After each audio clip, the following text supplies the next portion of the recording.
Je suis Lindsay Brock, directrice des services de bibliothèque du comté du Middlesex et PDG de la bibliothèque du comté de Middlesex. Le mandat de la bibliothèque est de fournir un espace communautaire dynamique qui encourage les gens à acquérir des connaissances, à nouer des relations et à être créatifs et surtout à améliorer leur vie. Nous n'en sommes donc qu'au début de la formalisation de nos pratiques en politique pour le réseau des bibliothèques. Nous avons commencé ce travail et reconnaissons qu'il nous reste encore beaucoup à faire.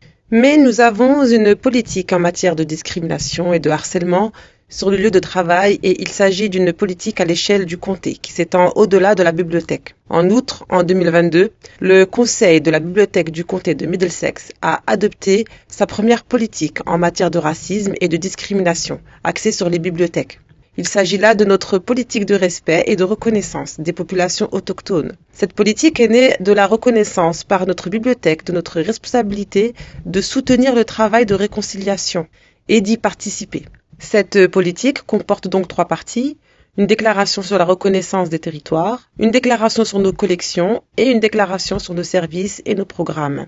Dans le cadre de ce projet et de cette politique, nous travaillons sur un certain nombre de projets, dont le plus récent est la décolonisation de notre collection, c'est-à-dire l'examen de nos collections et de nos pratiques d'achat sous l'angle de la justice sociale et raciale. En d'autres termes, nous réunirons le personnel tout au long de l'année pour l'aider à guider ce travail sur la lutte contre le racisme, ainsi que le travail lié à l'équité et à l'inclusion.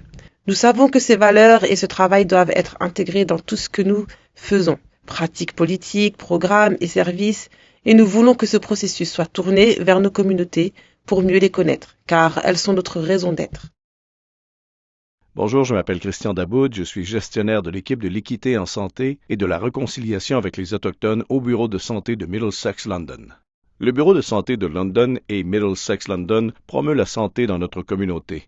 Contrairement aux soins de santé en milieu hospitalier, nous nous concentrons sur la santé en amont, c'est-à-dire sur la promotion des conditions qui favorisent la santé au sein de notre communauté. Par exemple, nous veillons à promouvoir la vaccination contre des maladies, telles que la COVID-19. Nous inspectons les restaurants pour nous assurer que les aliments que nous consommons sont sains. Et nous travaillons aussi beaucoup sur l'équité en matière de santé. L'équité en matière de santé. Nous savons que de nombreuses conditions telles que le logement, le revenu, l'éducation ont un impact plus important sur notre santé que l'accès aux urgences. À long terme, c'est au bout du chemin. Mais nous voulons promouvoir toutes les conditions qui nous permettent d'être en bonne santé. L'équité en matière de santé est l'une de ces choses. Le racisme, par exemple, est un facteur qui fait obstacle à une bonne santé. Mon équipe travaille donc au sein de l'organisation pour s'assurer que nous faisons ce qu'il faut pour créer l'équité à l'interne, en embauchant des membres de notre communauté qui sont représentatifs de la diversité de London et Middlesex. Mais que nous travaillons aussi avec des partenaires comme la ville de London pour lutter contre des problèmes tels que l'islamophobie. La politique et les procédures constituent un outil essentiel pour faire avancer les choses. Nous savons que nous avons parfois des préjugés internes qui, si nous ne créons pas de processus pour guider nos comportements, ça ne changera jamais. Nous travaillons également avec des partenaires extérieurs à l'organisation, tels que les communautés autochtones et les membres de la communauté noire, afin de les impliquer, d'apprendre d'eux quelles sont leurs priorités, puis de modifier et d'orienter nos services en fonction de ces commentaires. Cela signifie que parfois, avec ces rétroactions, nous modifions notre politique et notre procédure pour répondre à leurs besoins. Je m'appelle John Paul McGonigal, je suis directeur des loisirs et des sports ici à la ville de London. Le mandat de la ville de London est de fournir des services publics à notre communauté et aux Londoniens pour les loisirs et le sport. Cela signifie que tous les programmes, services, lieux et espaces de loisirs et de sport que nous offrons à la communauté relèvent de la responsabilité de loisirs et sport. Je pense donc qu'en tant qu'organisation, nous avons fait de grands progrès dans ce domaine. Je pense que l'introduction d'une équipe de personnel dédiée à certaines de nos activités de lutte contre le racisme et l'oppression nous a permis de commencer à mettre en place des politiques de base, soulignant notre dévouement et notre engagement en faveur de la lutte contre le racisme et l'oppression au sein de notre communauté pour le futur. Du point de vue des loisirs et du sport, nous essayons de nous concentrer sur des aspects très spécifiques avec certains des groupes avec lesquels nous travaillons. Je pense donc qu'il est important de noter que nous essayons toujours de recruter du personnel qui reflète les communautés que nous desservons. Je pense que l'autre axe principal sur lequel nous nous sommes concentrés est le développement des liens. Nous essayons de mieux comprendre les besoins et les souhaits des groupes et la manière dont ils utilisent nos espaces publics. Ainsi, avec le soutien de notre division de lutte contre le racisme et l'oppression, nous avons travaillé directement avec notre population autochtone, avec des membres de notre communauté musulmane, pour avoir des discussions très importantes sur des questions d'intérêt commun concernant les loisirs et le sport, selon mon point de vue et ma perception des choses. Il s'agit donc de deux domaines sur lesquels nous nous concentrons beaucoup en ce moment. Nous travaillons également très fort pour nous assurer que nos communications, nos documents de marketing sont dans des langages et des formats qui aident les gens à mieux comprendre les services qui sont à leur disposition. Et vous savez, nous avons un plan directeur pour les parcs et les loisirs que nous suivons. Il guide en quelque sorte nos activités au cours des 10 prochaines années. Ce plan comporte 5 objectifs généraux. L'un d'entre eux est lié à l'équité et à l'inclusion. Il s'agit donc d'un document approuvé par le Conseil, dont l'élaboration a suscité de nombreux commentaires de la part de la communauté. Nous travaillons donc sur les recommandations spécifiques du plan directeur qui nous aident à améliorer l'équité et l'inclusion dans nos installations et nos espaces. Bonjour, je m'appelle Chanjoa et je suis agente en équité et droits de la personne au conseil scolaire Viamonde. J'ai commencé en mai 2022 et il s'agit en fait du premier poste de ce type au sein du conseil scolaire. Mon travail est basé essentiellement autour de 4 piliers bien définis. Donc, je travaille bien évidemment sur l'éducation. Je travaille également sur la mise en place d'une procédure de traitement des plaintes. J'examine les politiques et les pratiques et j'apporte un soutien stratégique au conseil scolaire concernant les initiatives en matière d'équité et droits de la personne. Donc, selon notre mandat, Viamonde est le seul conseil scolaire laïque de langue française du centre sud-ouest de l'Ontario. Cela signifie que nous avons des écoles qui s'étendent de Niagara à Windsor. Nous avons 41 écoles élémentaires et 15 écoles secondaires. Et nous nous efforçons vraiment d'être un chef de file en éducation. Nous nous engageons à fournir des écoles innovantes à l'échelle humaine où les élèves deviennent des citoyens du monde. Nous disposons donc d'un certain nombre de politiques qui contribuent à lutter contre le racisme et la discrimination. Pour n'en citer que quelques-uns, nous avons la politique d'équité et d'éducation inclusive. Nous avons une politique d'accessibilité pour les personnes handicapées. Nous avons une politique d'auto-identification volontaire pour les étudiants autochtones. Et nous avons également une politique contre le harcèlement et la discrimination sur le lieu de travail. Je ne vais pas entrer dans les détails de chaque politique, mais il y en a une qui mérite vraiment d'être soulignée, c'est la politique d'égalité et d'éducation inclusive. Le conseil scolaire Viamonde s'est vraiment engagé à mettre en œuvre la stratégie ontarienne d'égalité et d'éducation inclusive. Cette politique comporte donc plusieurs catégories. L'une d'entre elles, en particulier, est celle des politiques du Conseil et des lignes directrices administratives. Nous voulons nous assurer que lorsque nous élaborons des politiques, nous ne causons pas plus de tort aux catégories personnes historiquement marginalisées. Nous examinerons donc ces politiques sous l'angle de l'équité pour voir ce qui peut être amélioré, ce qui peut être changé, pour garantir que ces politiques et ces pratiques soient mises en œuvre de manière équitable. Une autre partie de cette politique concerne les activités et les organisations étudiantes, qui sont très importantes. Il est important que les élèves aient un sentiment d'appartenance qui leur permette d'explorer des questions liées aux droits de l'homme, au racisme ou à la communauté LGBTQ+, par exemple. Nous encourageons donc les écoles à mettre en place ces activités et nous les soutenons. Enfin, un élément très important est le climat scolaire et la prévention de la discrimination et du harcèlement. Dans cette politique, nous voulons nous assurer que les mécanismes sont mis en place dans les écoles, tels que des enquêtes et des systèmes de signalement, afin que les gens sachent à qui s'adresser s'ils sont victimes de discrimination ou de harcèlement.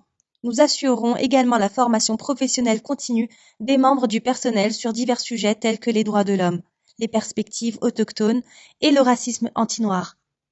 Cela vous donne une idée en partie sur nos politiques et de ce que nous mettons en place et en œuvre pour les concrétiser. Je m'appelle Kelly Polochny. Je suis directrice générale de la Commission des transports de London.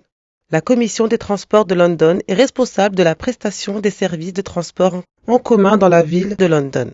Notre organisation et ses employés sont le reflet de la ville. Nous disposons d'une grande diversité au sein de notre main-d'œuvre et bien entendu, nos chauffeurs sont également le reflet de la communauté. Nous avons mis en place une politique en matière de droits de la personne et de la diversité qui vise à protéger nos employés et nos clients et clientes contre toute forme de harcèlement ou de discrimination.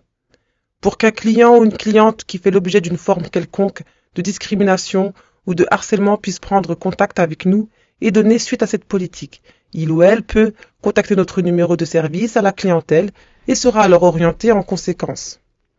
Une fois que nous avons reçu une plainte de cette nature, notre service des enquêtes internes entreprendra une enquête et fera un suivi auprès du client ou de la cliente une fois l'enquête terminée. Une procédure similaire est en place pour les employés également. Un ou une employée peut être victime de discrimination de la part d'un autre ou d'une autre employée, ou peut être victime également de discrimination ou d'harcèlement de la part d'un client ou d'une cliente. L'intention, en ce qui concerne les services que nous fournissons, est qu'il y ait un véritable dialogue respectueux à tout moment et cela est attendu dans les deux sens. Nos employés ont donc également accès à ces procédures et à ces enquêtes. S'ils estiment avoir été victimes de harcèlement ou de discrimination, eh bien toutes ces plaintes font l'objet d'une enquête et les résultats seront communiqués aux parties concernées. Bonjour, je m'appelle Joseph Pisano. Je suis directeur de l'équité, de la diversité et de l'inclusion au Collège Fanshawe. Le Collège Fanshawe est un collège situé à London, en Ontario, avec des campus régionaux dans tout le sud de l'Ontario. Et à l'heure actuelle, nous avons plus de 20 000 étudiants à temps plein et une importante population étudiante internationale. À Fanshawe, nous avons entrepris de réfléchir à la manière d'instaurer un sentiment d'appartenance pour chaque étudiant et étudiante, chaque membre du personnel et chaque enseignant et enseignante. Pour moi, les droits de la personne sont une question de conformité, mais les droits de la personne sont bien plus qu'une question de conformité. Nous avons donc mis en place à Fanshawe une politique du respect en milieu de travail qui inclut tous les motifs de discrimination interdits par toute politique des droits de la personne, mais qui va bien au-delà. Au cours des derniers mois, nous avons réfléchi aux barrières systémiques qui peuvent exister sur nos campus et nous avons élaboré une stratégie pour les éliminer. Nous disposons donc à Fanshawe d'un groupe de travail sur le DI et la lutte contre l'oppression, composé de personnes aux expériences diverses vécues, diverses professionnelles, qui se consacrent tous et toutes à la réflexion sur la manière d'identifier et de faire tomber les barrières systémiques. Nous avons également embauché pour la première fois un spécialiste de l'antiracisme et de l'inclusion, qui est entré en fonction l'été dernier. Je pense qu'il est très important que nos étudiants et notre personnel se voient représentés à tous les niveaux de notre organisation, y compris au niveau de la direction. Ainsi, lorsque nous pensons à l'identification et au démantèlement du racisme systémique, il s'agit de représentation et de réflexion sur les différentes façons dont le racisme systémique et l'oppression systémique envahissent toutes les différentes choses que nous pouvons faire en tant que collège et établissement d'enseignement postsecondaire. Je m'appelle Pervin Skinner et je suis surintendante de la réussite des élèves au Thames Valley District School Board. Le 21 mars est reconnu dans le monde entier comme la Journée internationale pour l'élimination de la discrimination raciale. En ce jour, nous réfléchissons à l'engagement continu de notre conseil à lutter contre le racisme et la discrimination dans nos écoles et sur nos lieux de travail. Je suis heureuse de pouvoir souligner que Thames Valley s'est engagé dans un certain nombre d'actions pour lutter contre le racisme. Tout d'abord, nous avons organisé et continuerons d'organiser un certain nombre de sessions d'engagement communautaire, au cours desquelles nous avons écouté et appris des diverses communautés que nous servons et nous avons mis en place des actions spécifiques pour apporter des changements. En tant que conseil, nous reconnaissons que le travail sur l'équité et la lutte contre le racisme doit être ancré dans l'humilité culturelle et des relations. Le travail sur l'équité implique d'aller au-delà du faire pour et du faire à et doit plutôt se concentrer sur le faire avec. C'est ainsi que nous sommes heureux de continuer à travailler avec nos précieux partenaires communautaires pour lutter contre le racisme. Cette approche a été mise en évidence lors de la conférence Thames Valley Student Voice pour les étudiants noirs, où nous avons eu le plaisir d'accueillir des partenaires communautaires pour se joindre aux plus de 250 étudiants noirs qui ont participé à cette journée de leadership axée sur la lutte contre le racisme et le soutien aux étudiants noirs. Nous avons également eu l'honneur de travailler avec Muslim Resource Center for Social Support and Integration, the Youth Coalition Combating Islamophobia, et d'autres organisations dans le cadre de l'importante commémoration de l'attaque terroriste qui a coûté la vie à des membres de notre famille de London. J'aimerais également mentionner que nous avons dispensé une formation aux droits de la personne au personnel afin de l'aider à comprendre et de lui fournir des outils pour aborder les questions relatives aux droits de la personne. En outre, nous avons créé un certain nombre de ressources en matière d'équité, de lutte contre le racisme et de droits de la personne afin d'aider le personnel et les enseignants et enseignantes dans leur travail, notamment un outil de prise de décision pour la sélection des ressources et des lignes directrices de Thames Valley pour la non-utilisation d'insultes et d'épithètes raciales et autres, bien sûr. Enfin, pour finir, nous avons revu nos pratiques de recrutement afin d'encourager de manière proactive les candidats à l'emploi pour diversifier. Nous reconnaissons qu'en tant que conseil scolaire, nous progressons régulièrement dans notre lutte contre le racisme et qu'il reste encore beaucoup à faire. Thames Valley reste profondément engagé dans l'élimination du racisme et de la discrimination sous toutes leurs formes et se réjouit de s'associer à d'autres dans ce travail important.